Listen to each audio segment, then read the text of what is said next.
E agora a gente vai mostrar como o medo de falar em público pode ser superado.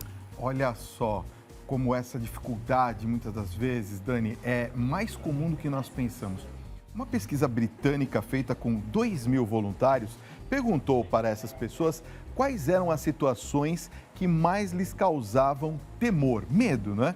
Por incrível que pareça, falar em público só ficou atrás do medo de perder entes queridos e ganhou do medo do fim do mundo, Dani. Uau! O medo de falar em público é sim um problema para muitas pessoas, mas com algumas técnicas esse receio pode desaparecer.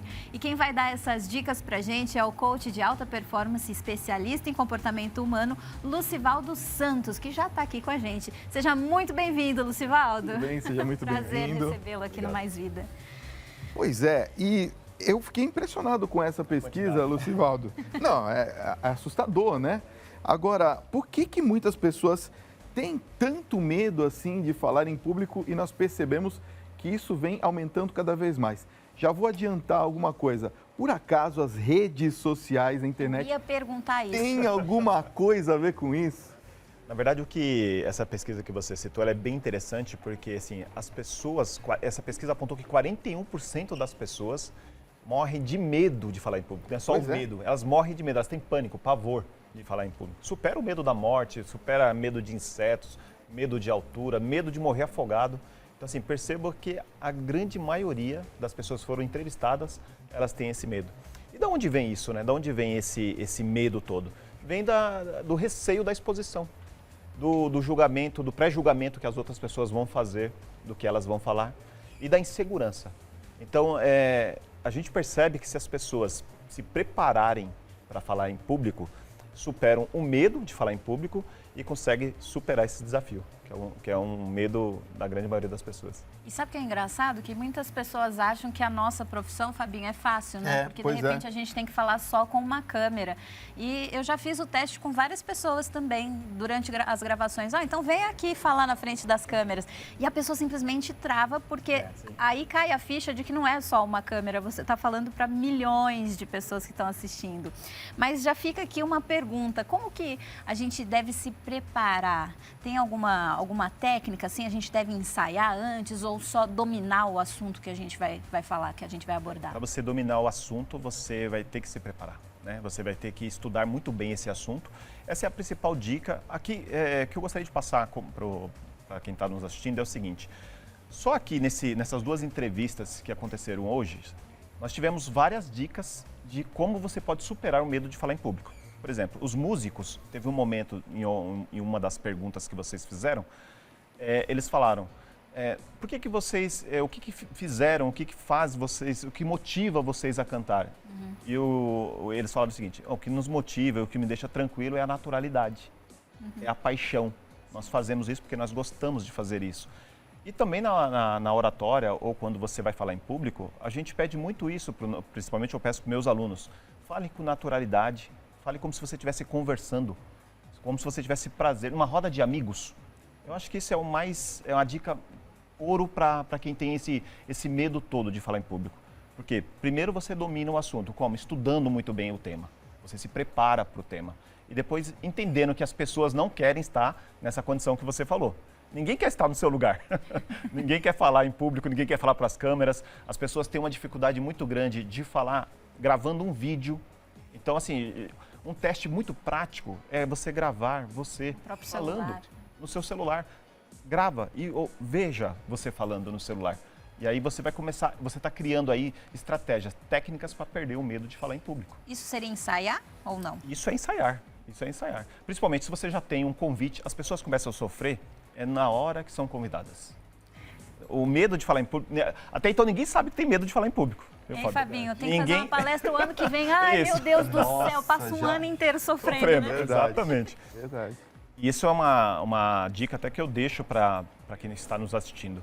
Se você recebe um convite de forma muito antecipada, isso é ótimo, porque você tem todo esse tempo para você se preparar.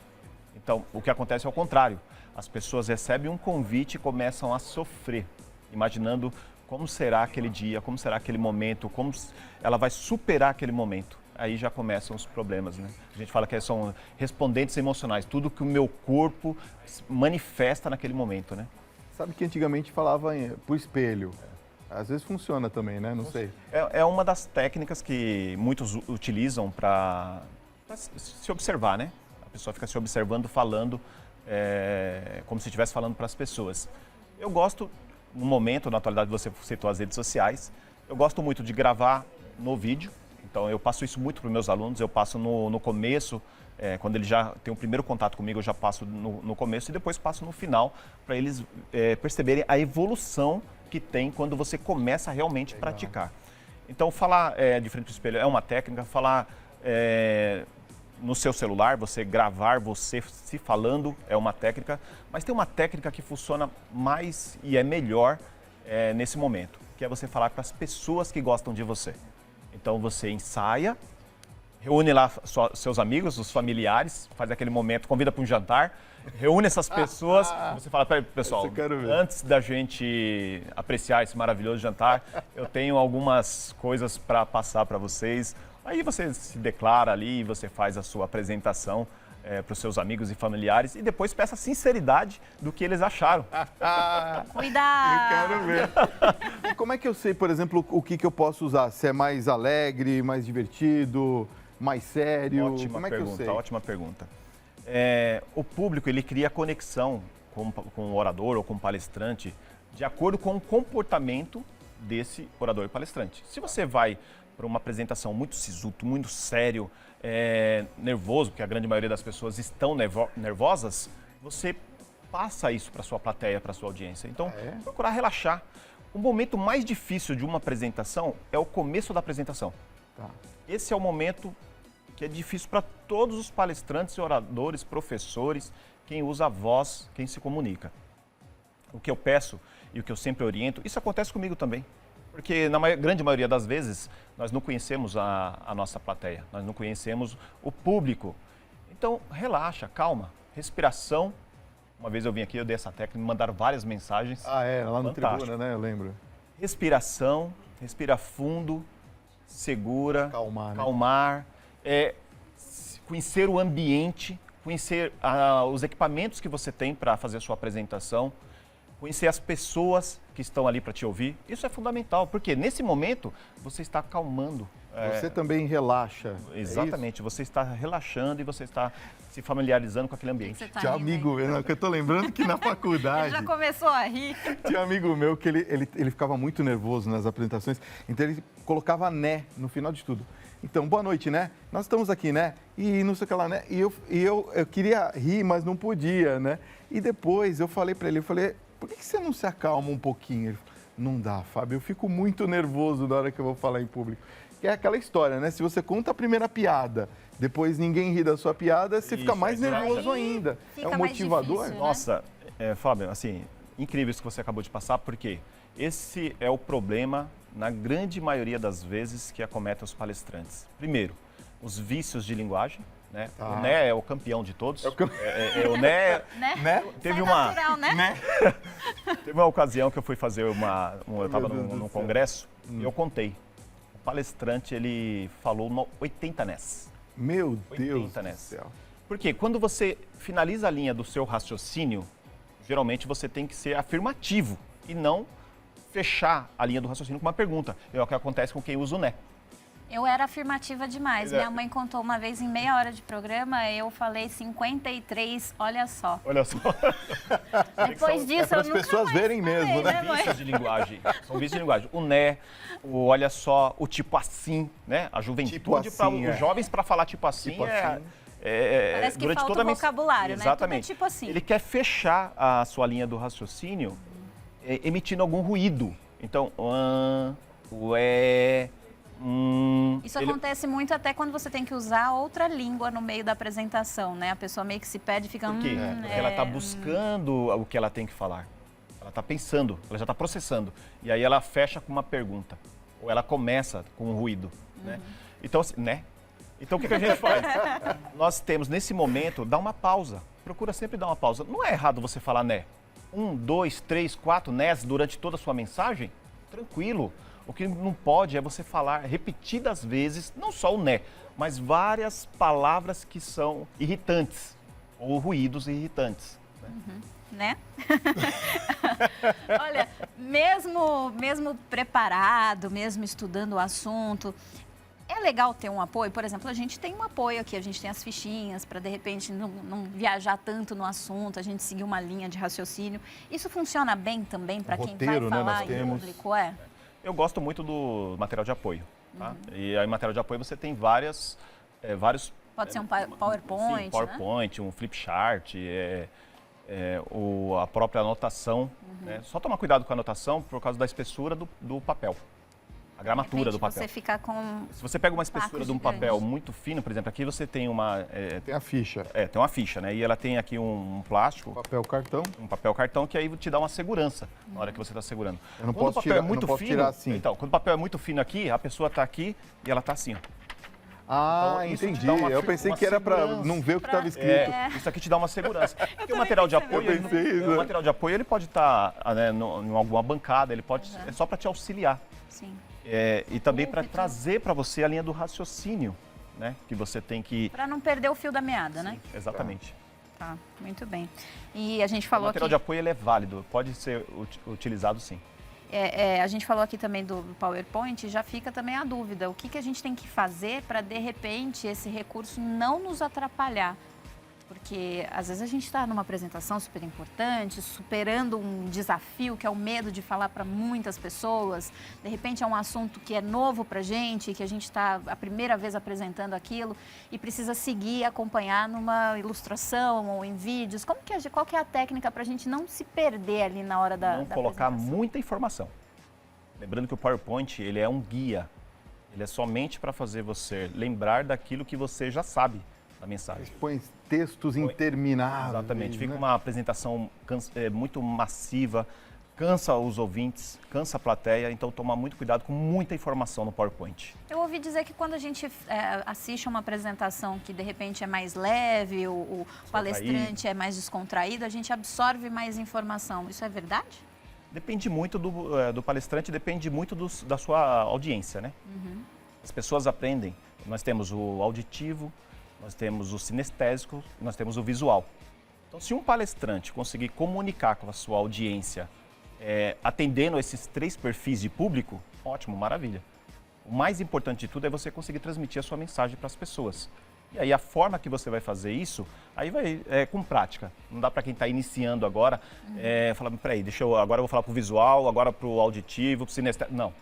Você tem que se preparar para a sua apresentação, independente de que forma que as pessoas elas vão receber a sua mensagem, né? Certo. Vou falar agora o nome da Tata Werneck. Aliás, beijo para Tata Werneck.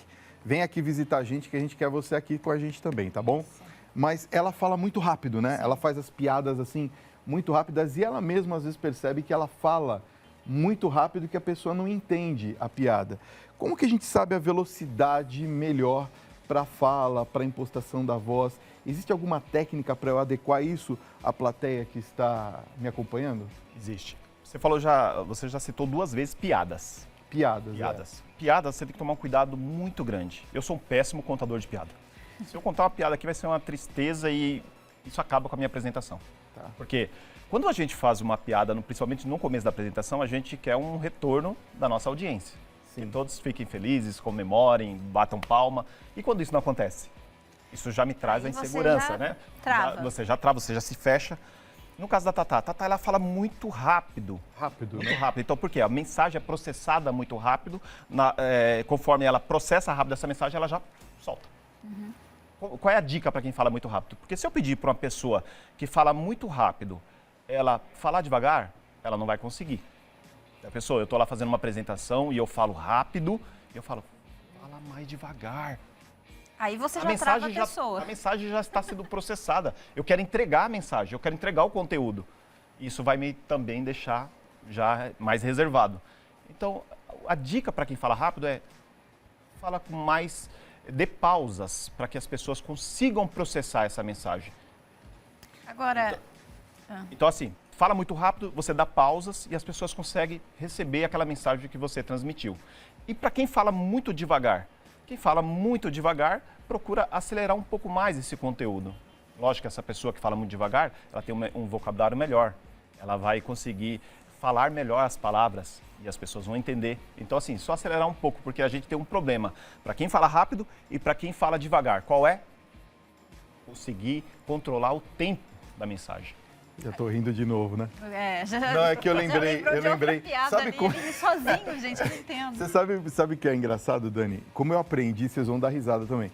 Sabe como eu aprendi a controlar o tempo? Cantando bingo para a terceira idade. Eu trabalhei muito com a terceira idade, é sério.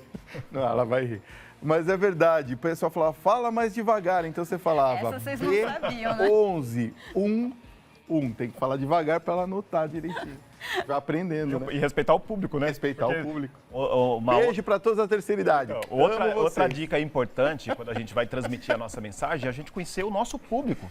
Verdade. Você não pode falar para um público de terceira idade da mesma forma que você fala para o público jovem. Verdade. Então aí vem essa questão também. Como que eu entrego minha mensagem? Como que eu entrego meu conteúdo para esse público? Aí você tem que respeitar o seu público. Agora eu vou ficar com vontade de rir, porque o Fabinho conta umas coisas aqui, gente, que eu não me aguento depois da dor na bochecha. Agora, Lucivaldo, quando a gente, no caso, a pessoa está muito acelerada ou está muito devagar, e aí alguém faz um sinal e aí erra ou perde o fio da meada. Né? Isso é muito chato. O que a gente pode fazer para, de repente, não ficar tão nervoso, tão preocupado e voltar à concentração e conseguir seguir aí com a apresentação? Deu branco, né? Acabou. Sabe que a tela azul do Windows. Oradores muito experientes, palestrantes muito experientes, adoram decorar suas apresentações. Isso é um risco, porque o branco ele pode acontecer até para essas pessoas mais experientes. Então, se acontecer com você, eu quero que você entenda o seguinte: é normal, é comum, somos humanos. Estamos nos colocando ali numa exposição, que a grande maioria, vocês viram, 41% das pessoas, elas têm medo de falar em público. Então, o que você pode fazer quando dá o branco? Você pode repetir a última parte da sua mensagem, a última frase, a última palavra da sua mensagem. Você pode tentar resgatar o que você queria dizer, dizendo, o que eu queria dizer com isso é... Aí você dá uma pausa. O seu cérebro ele vai processar novamente para tentar resgatar a mensagem. Vamos imaginar que nessas duas situações você não conseguiu lembrar da mensagem. Segue o jogo, vai adiante. Pode ser que você lembre e você volte a falar do assunto. Mas se você não lembrar, não tem problema. As pessoas que estão ali, elas não vão te cobrar por isso. Legal. Uma dica de ouro essa, né? Dica de ouro. Importantíssimo. Lucivaldo, a gente gostaria de agradecer a sua presença aqui. Já fica o convite para você voltar com mais dicas, porque foi um bate-papo muito gostoso. Obrigada. Eu gostaria de agradecer mais uma vez a oportunidade. E quem quiser acompanhar o Lucivaldo no Instagram é Oratória Lucivaldo Silva, é isso? Então é só seguir lá, acompanhar, tem várias dicas, né? E aí você fica ligadinho em tudo.